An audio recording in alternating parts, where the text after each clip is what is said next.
ada orang lain gagal, melihat ada orang lain rusak, satu kuncinya, giring orang itu, giring atau kata giringnya, bawa diri kita juga kepada Mazmur 139, yaitu kembalikan kepada buku harian kita masing-masing. Maka itu Efesus 5 ayat 17 berkata, jangan kamu bodoh. Buat Bapa di surga, orang bodoh bukan orang gak sekolah. Buat Bapa, orang bodoh cuma satu kriterianya, ketika dia tidak tahu apa kehendak Tuhan dalam dirinya. Nah, apa itu kehendak Tuhan dalam dirinya? Ya tadi itu, buku hariannya. Jadi seharusnya kalau sekarang ini, misalnya sekarang ini ada orang lagi pusing, bingung, nggak tahu mesti kemana, tuntun ke buku harian itu. Coba kamu baca buku harian, yaitu usahakan untuk kamu mengerti kehendak Tuhan. Maaf kalau saya cerita, kemarin siang ada seorang hamba Tuhan datang dari jauh, bukan dari Perigen, dari Jawa Timur juga. Dia lagi pusing, dia lagi bingung bagaimana hidup ini. Saya cuma bawa orang itu, saudara kita itu, kepada firman ini. Cari kehendak Tuhan. Kamu itu ada di mana? Saudara, saya cerita kepada hamba Tuhan itu kemarin. Waktu saya terima panggilan untuk ke Papua, waktu itu saya itu di Amerika. Saya sudah punya izin tinggal di Australia. Saya sudah jarang di Indonesia. Nah, banyak orang bertanya, jadi waktu itu Bapak nggak perlu bergumul? Tidak. Karena saya sudah punya konsep ini, bahwa kalau buku harian saya yang ditulis oleh Papa saya di surga sebelum saya lahir, Bapak tahun ini umur sekian saya akan ke Papua, saya akan pergi. Maka itu sangat salah kalau saudara bergumul untuk cari kehendak Tuhan. Itu salah. Yang penting adalah bergumul untuk menaklukkan kehendak diri sendiri. Betul? Itu masalah utama dalam diri kita. Karena Papa nggak mau berkelahi dengan kita. Ngapain berkelahi sama anak kecil goblok-goblok gini? Lah betul nggak? Dia rugi dong. Kok berkelahi dengan kita? Maka itu kalau dia tahu kita sudah punya pilihan, dengar ini ya. Jangan coba-coba doa puasa jadi kehendaknya. Nggak ketemu. Nanti malah kamu mati kelaparan. Karena kehendak Papa di surga akan jelas ketika kita nol, nggak punya pilihan. Jadi contoh paling gampang gini ya, masih single.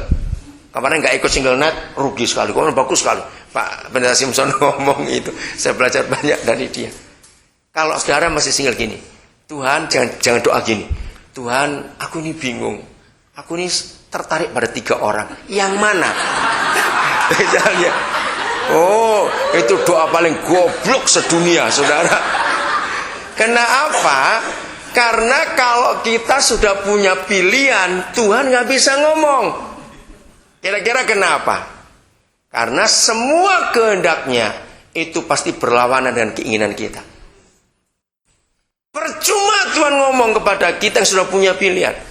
Tuhan, aku ini mau di Amerika, Afrika, atau mana? Nggak bisa Tuhan jawab karena sudah punya pilihan. Jadi kalau ingin tahu mana yang 3, buang semuanya dulu. Aku nggak 3-3-nya. Tuhan mau tentukan saya dengan siapa. Nah baru Tuhan jawab. Ngerti ya? Ini konsep yang kita harus tahu. Karena kalau kita mempercayai dia sebagai sutradara, dia penulis skenario, jangan ngarang cerita sendiri, goblok. Apalagi bukan cuma ngarang cerita sendiri, terus buat jalur sendiri. Ya sudah, kamu aja jadi sutradaranya, jangan cerahkan aku. Maka itu satu-satunya pergumulan dalam hidup Tuhan Yesus. Dia nggak bergumul untuk masa depan. Dia nggak bergumul untuk makan apa. Alkitab menulis apa yang digumulkan Tuhan Yesus sampai berdarah-darah itu keringatnya. Dia ngomong apa itu masih ingat? Bukan kehendakku. Nah itu pergumulan terberat.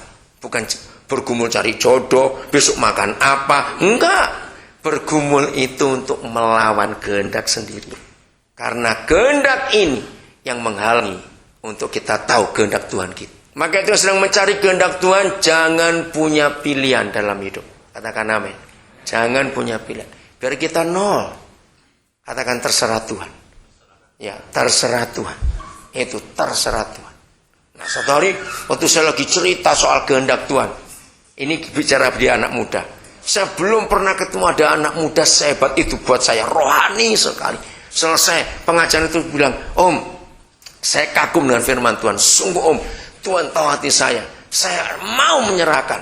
Tapi cuma satu saya nggak bisa Om. Wah, dengan mimik wajah yang saya harus berbelas kasihan gitu. Aduh, sampai saya iba betul hati saya. Tapi ketika dia jawab, saya marah betul sama dia. Begini, coba kamu ceritakan, Om yang lain bisa Om, satu ini tidak Om. Kalau bisa Tuhan jangan ikut campur. Loh, kok bisa begitu? Kenapa? Kok Tuhan nggak boleh ikut campur? Dia bilang apa? Saya tanya, jodoh Om, jangan Tuhan yang milih. Kalau dikasih yang jelek gimana? Wih, saya marah betul. Kurang ajar sekali nih anak. Nah, ternyata itulah manusia. Yang lain boleh, yang satu ini jangan Tuhan. Karena dia nganggap Tuhan goblok, ngasih yang jelek untuk dia. Nah, dari situ saya belajar, memang manusia ini kurang ajar ya, minta ampun. Betul gak? Itulah diri kita. Maka itu sebelum kita pulang dari tempat ini, untuk kita bisa mengakhiri semuanya sampai indah, happy ending tadi, lawan yang satu ini, yaitu apa? Kehendakku, bukan kehendakku tapi kehendakmu Tuhan. Karena kita akan jadi bodoh ketika kita nggak tahu apa kehendak Tuhan dalam diri kita. Bodohnya di mana? Yang buku harian. Kita sudah dituliskan buku hariannya, kita buat buku harian baru lagi. Nah, itu yang salah. Maka itu ayo kita belajar menyerah dalam segala hal untuk kehidupan kita. Ya. Kalau saya ngajar soal jodoh, Kejadian 2:18 itu jaminan mutlak, saudara, bahwa Tuhan ingin semua orang itu menikah. Kemarin Pak Simpson bicara itu, nggak ada kehendak Tuhan untuk orang hidup membujang, itu tidak ada. Tapi kalau karena pilihan Tuhan izinkan. Matius 15 ayat 12. Yang saya tahu Kejadian 2:18, Tuhan menghendaki semua orang menikah. Wih, kencang sekali jawabannya. Ya, oke, dengarkan ini. Nah, kalau begitu, inisiator pertama di dunia, ya, inisiator, tahu kata inisiator ya? Pemarakarsa pertama manusia menikah itu Tuhan, bukan mamamu. Cara itu baik-baik. Jadi kalau ada orang nggak menikah, yang bingung Tuhan, bukan mamamu. Ingat itu baik-baik. Loh iya betul. Itu Kejadian 2:18.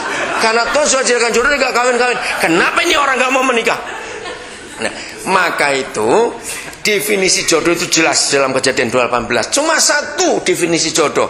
Kalau matamu nggak ikut-ikut memilih. Katakan amin cepat. Kalau matamu nggak ikut-ikut memilih, itu luar biasa. Ada rekan kita di sini, Dewi Aritonang, angkat tangan supaya dikenal. Tinggi dong, masuk malu. Nah ini depan-depan ini, depanmu Wan ini. Ya. Mereka akan menikah tanggal 11 Juli. Ketemunya baru berapa lama? 2 minggu. Bayangkan 2 minggu yang lalu. Wah, saya kagum betul. Nah ini guru kememberamu nanti, saudara. Nah kenapa mereka bisa begitu menyerah? Karena mereka percaya ini pasti dari Tuhan. Jadi waktu mereka mereka itu belum ketemu. Karena yang satu masih di Memberamu, yang satu masih di mana, Kabupaten Bintang, Gunung Bintang, di Duga. Jadi beda lokasinya, nggak pernah ketemu. Tapi Tuhan sudah tunjukkan luar biasa. Ini bukan nekat ya, awas bilang nekat, awas. Ini bukan nekat, karena tahu betul kehendak Tuhan yang mana. Lu bener saudara, itu hebat sekali. Nah jadi gini, jodoh itu kriterianya cuma satu. Kalau matamu nggak ikut-ikut. Begini penjelasannya. Kalau saudara cowok lihat cewek cantik tertarik, itu wajar karena matamu. Benar nggak? Begitu pula cewek lihat cowok cakep tertarik, itu wajar gua karena mata. Nah jodoh itu begini. Kalau saudara lihat seseorang, aduh ini jelek sekali ya, hatimu kesetrum, nah itu jodoh. Catat supaya kamu nggak salah kawin. Loh serius saudara. Karena apa? Toh kita tidak kawin dengan mukanya orang.